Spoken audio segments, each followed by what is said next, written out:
오늘 우리에게 주신 하나님의 말씀은 야고보서 1장 3절에서 4절과 5장 7절에서 8절 말씀입니다.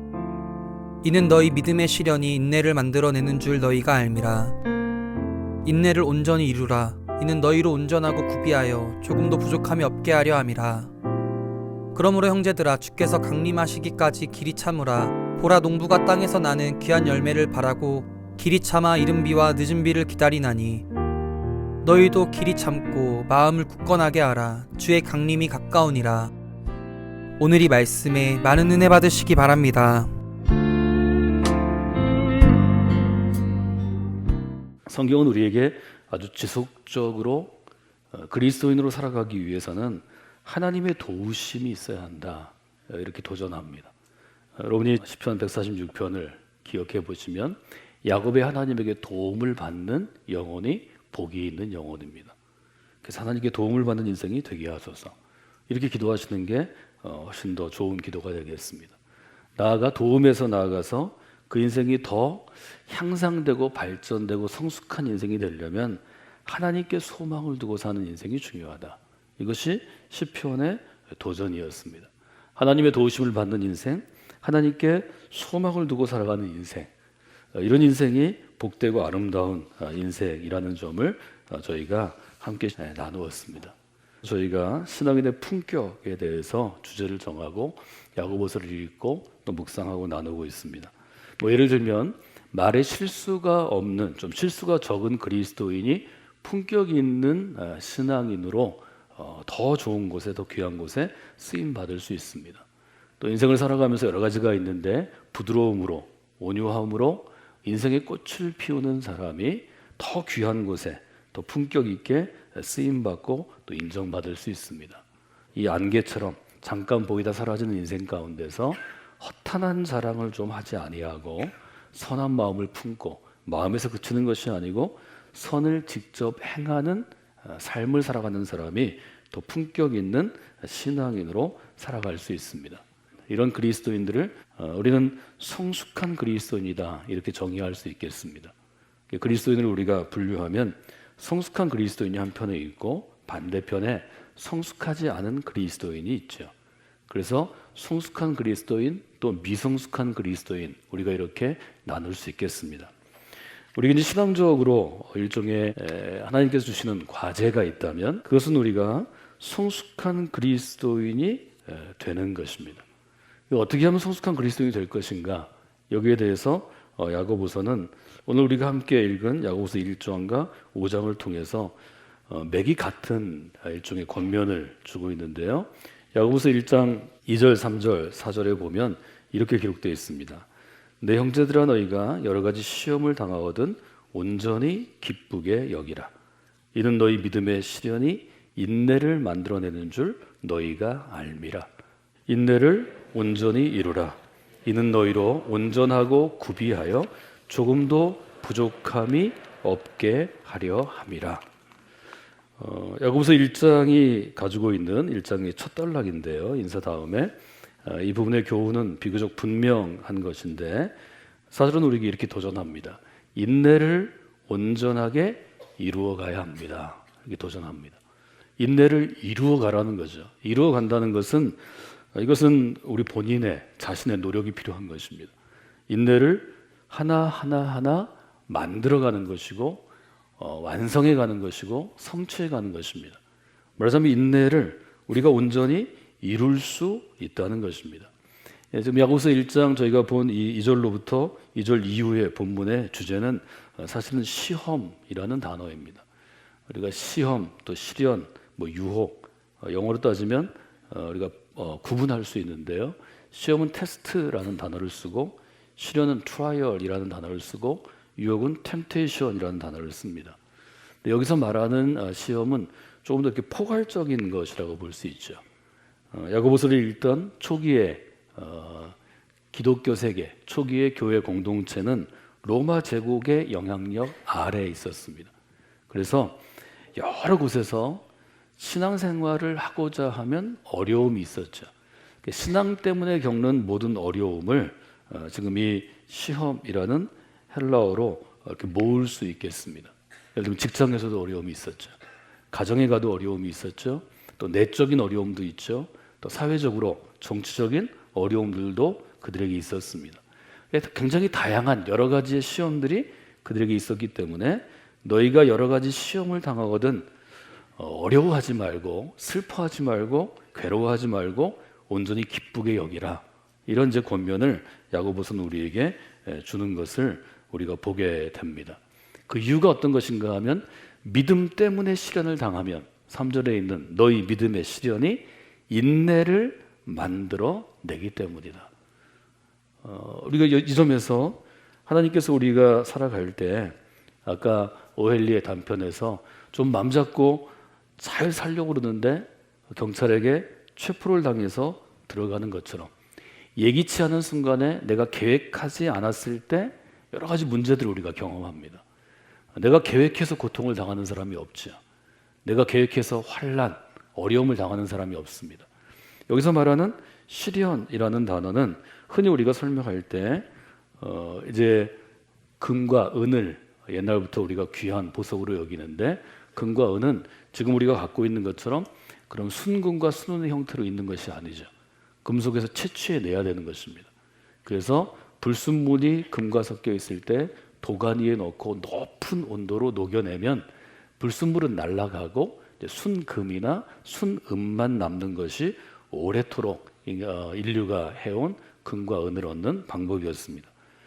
그래서 여기서 말하는 시련은 어떤 것인가 하면 뜨거운 불 속에 금과 은이 담긴 광물을 집어넣고 끓여내듯이 우리도 뜨거운 불 속에 놓고 시련으로 끓여서 진짜 믿음인지 가짜 믿음인지를 테스트해 본다는 거죠. 이 진짜 믿음을 갖고 있나 가짜 믿음을 갖고 있나 알 수 있는 좋은 도구가 방법이 바로 시험이나 믿음의 시련이라는 거죠. 성경이 우리한테 권하는 것은 여러 가지 시험이 있든지 아니면 금과 은을 끓여내듯이 아주 높은 온도에서 나를 태우는 것처럼 고통이 있든지 인내를 온전히 이루는 것이 중요하다는 것입니다.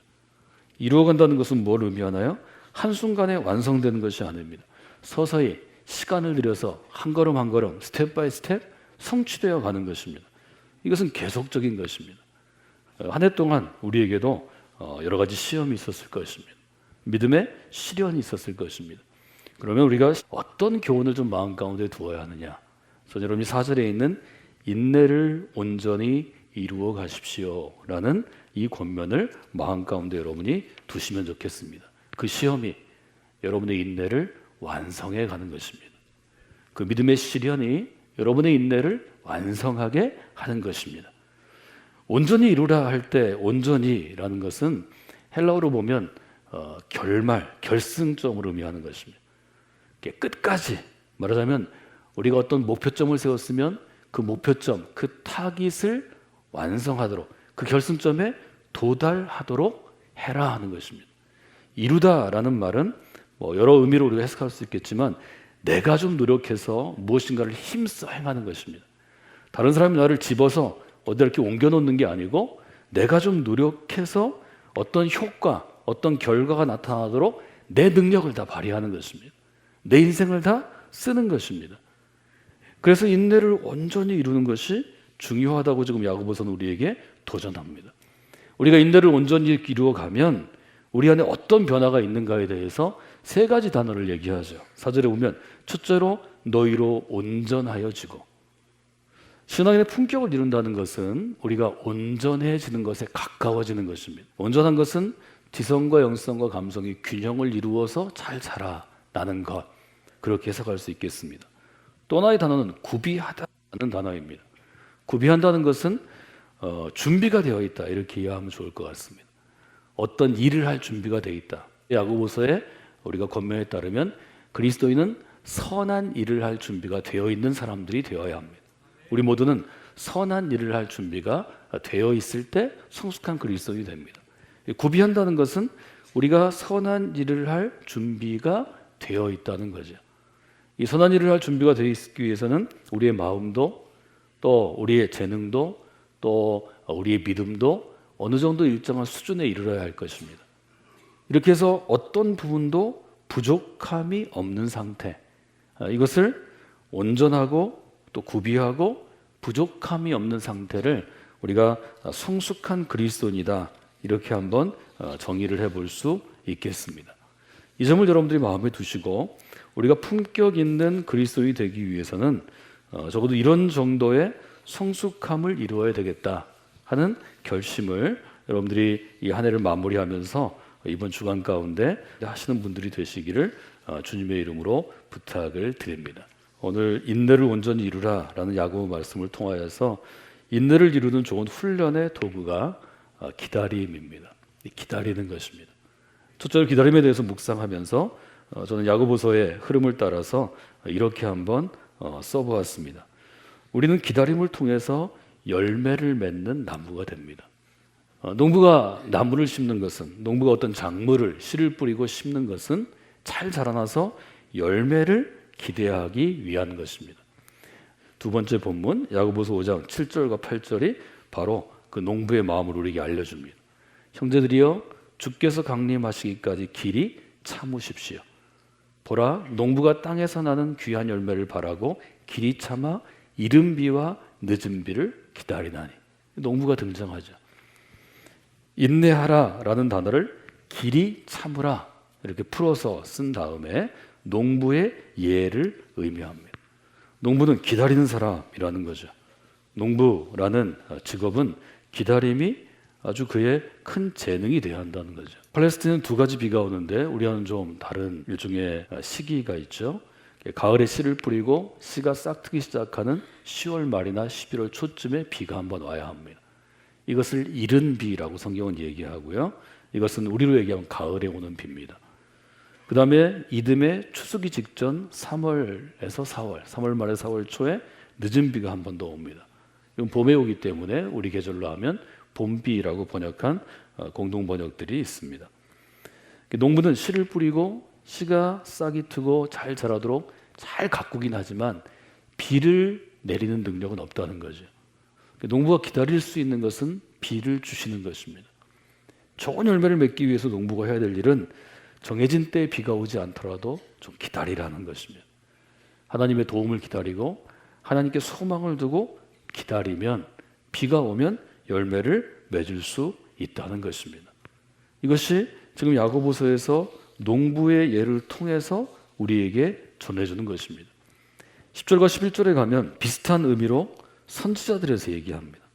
말하자면 농부가 비를 기다려서 열매를 맺은 것처럼 선지자들도 하나님의 도우심을 기다리고 그 기다림의 시간 동안 고난을 당하고 오래 참음으로 성도들의 구원을 이룰 수 있었다는 거죠. 그래서 10절에 이렇게 되어 있죠. 형제들이여, 주의 이름으로 말한 선지자들을 고난과 오래 참음의 본으로 삼으라.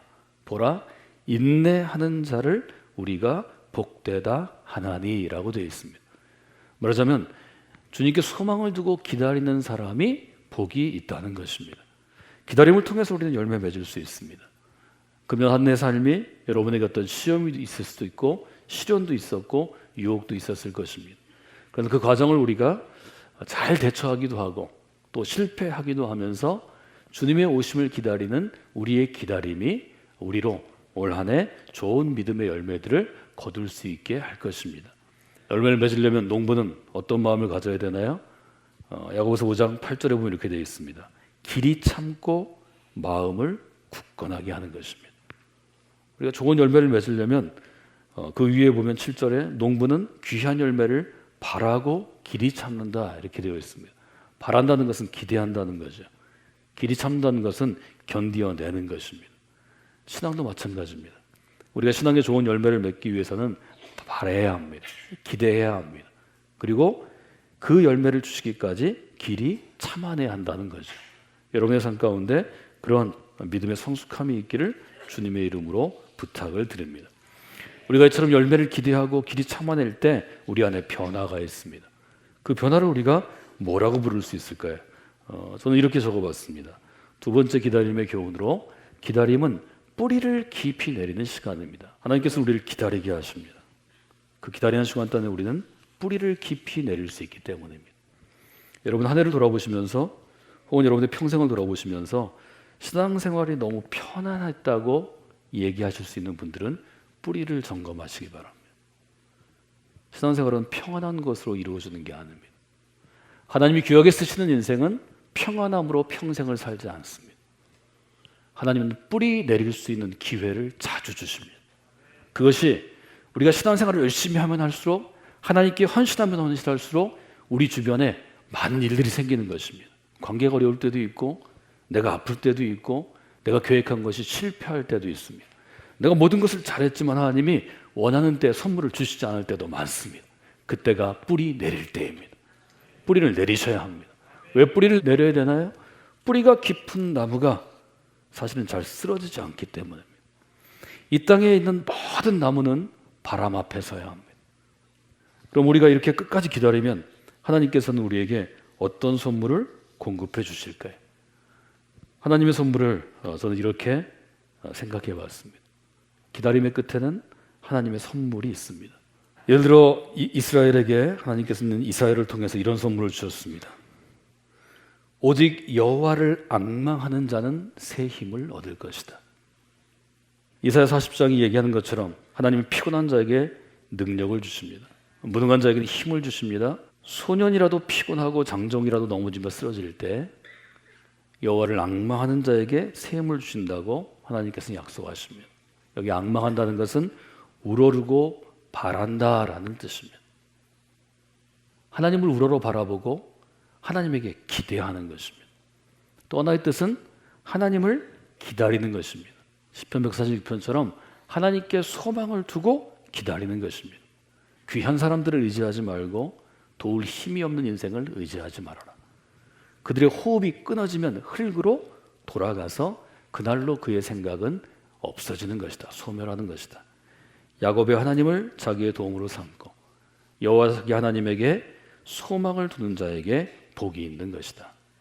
이 마음을 여러분들이 마음 가운데 품으시면 좋겠습니다. 오늘의 교훈을 이렇게 저희가 정리해 볼 수 있겠습니다. 야고보서는 우리에게 품격 있는 신앙인이 되기 위해서는 성숙함에 이르는 그리스도인이 되라고 도전합니다. 이 성숙함에 이르는 그리스도인이 되기 위해서 야고보서가 지금 제시하는 일종의 훈련의 방법은 오래 참는 것입니다. 길이 참는 것입니다. 견디어내는 것입니다. 인내하는 것입니다. 이 오래 참는 훈련을 우리가 할 수 있는 것이 바로 주님의 오심을 기다리는 훈련입니다. 기다림의 훈련입니다. 우리는 기다림을 통해서 어떤 교훈을 얻나요? 우리는 기다림을 통해서 열매 맺을 수 있습니다. 우리는 기다리는 그 시간을 통해서, 특별히 기다림의 시간 중에 시련과 시험과 유혹과 고난이 있는 시간을 통해서 뿌리를 깊이 내릴 수 있습니다. 여러분 잊지 마십시오. 뿌리를 깊이 내린 나무는 바람이 아무리 강해도 찢어질지언정 뿌리째 뽑혀 쓰러지지 않습니다. 그루터기가 남아있는 것입니다. 그루터기가 남아있으면 하나님은 그 그루터기에 새싹을 돋게 하십니다. 새 힘을 주신다고 약속하시는 것입니다. 오직 여호와를 앙망하는 자는 새 힘을 얻으리니 독수리가 날개쳐 올라감과 같을 것이라. 다른 박질하여도 곤비치 아니하겠고 걸어가도 피곤치 아니하리로다. 여러분 이것은 기다림의 훈련의 과정을 통과한 사람이 받을 수 있는 하나님의 선물입니다. 올 한 해 여러분의 삶이 어떠했든지 올 한 해를 마무리하실 때 이런 하나님의 선물을 받는 분들이 되시면 좋겠습니다. 금년에 좀 여러분들이 이것들이 불비했다면, 잘하지 못했다면 내년에는 여러분들이 더욱더 이 기다림의 훈련 가운데 승리하는 그리스도인이 되어서 하나님께서 주시는 믿음의 선물을 아주 충만하게, 아주 가득하게 받는 여러분들이 되시기를 주님의 이름으로 도전해 드립니다.